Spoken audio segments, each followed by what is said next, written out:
Good morning students, welcome back to BBVN online classes. Today we are going to start our new chapter that is coal and petroleum. तो बेटा कोल and petroleum के बारे में आप जानते होंगे कि कोल क्या होता है, कोयला है ना, जो कि एक नेचुरल रिसोर्सेज है। पेट्रोलियम भी एक नेचुरल रिसोर्सेज है, जो जमीन से अपने को क्रूड मिलता है, उसके अंदर से अपन पेट्रोल, डीजल और नेचुरल गैस को अलग करते हैं।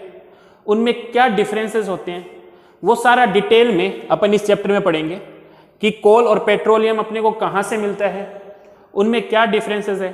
ठीक है, अब जो रिसोर्स है, रिसोर्स क्या होते हैं, वो चीज़ जो अपने लिए यूजफुल होती हैं।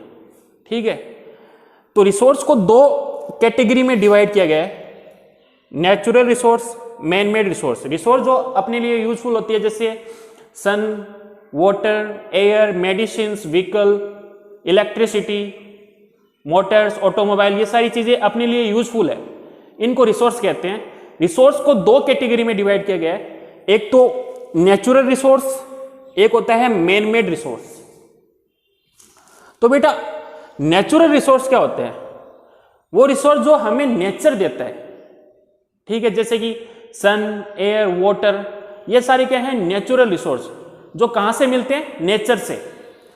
तो natural resource, the resource which we obtain from nature are called natural resource. Example हो गया जैसे वाटर, सोइल, एयर, ये सारे क्या है, नेचुरल रिसोर्स है।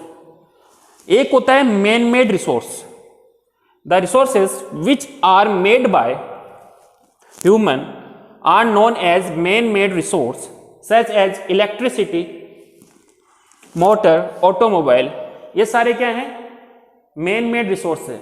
इलेक्ट्रिसिटी अपने लिए यूजफुल होता है, मोटर अपने लिए यूजफुल होते हैं, तो ये क्या है, रिसोर्सेज है। और किसने बनाए, इंसान ने बनाए, तो ये मैन मेड रिसोर्सेज है। ठीक है, अब बेटा आगे देखो, जो रिसोर्स होते हैं इसके अंदर जो नेचुरल रिसोर्स है इनको भी डिवाइड किया गया है ना, इनको भी कैटेगरी दी गई है। एक तो होता है एग्जॉस्टिबल, एक होता है inexhaustible. On the basis of availability of resource in nature, resources can be classified into two kinds, exhaustible and inexhaustible. तो बेटा एग्जॉस्टिबल क्या होता है, जैसे अपना कोयल और पेट्रोलियम, ये कौन से रिसोर्स है, नेचुरल रिसोर्स है। ठीक है, तो कोयल और पेट्रोलियम अपने को कहां से मिलते हैं, माइंस से मिलते हैं, और माइंस में इनकी जो अमाउंट है लिमिटेड अमाउंट में रहते हैं, लिमिटेड अमाउंट में है, तो कुछ सालों में ये क्या हो जाएंगे, खत्म हो जाएंगे। तो अपन कह सकते हैं कि ये कौन से रिसोर्स है, एग्जॉस्टिबल रिसोर्स है। जो रिसोर्स लिमिटेड अमाउंट में है, जैसे कोयल हो गया, पेट्रोलियम हो गया, ये लिमिटेड अमाउंट में है, कुछ सालों में या 100 सालों में, 200 सालों में ये खत्म हो जाएंगे।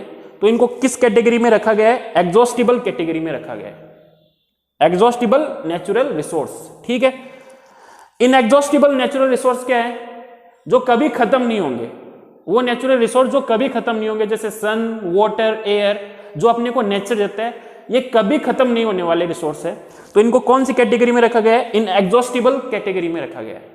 ठीक है, तो रिसोर्स जो नेचुरल रिसोर्स है इनको दो कैटेगरी दी गई है, एग्जॉस्टिबल कैटेगरी और इनएग्जॉस्टिबल कैटेगरी।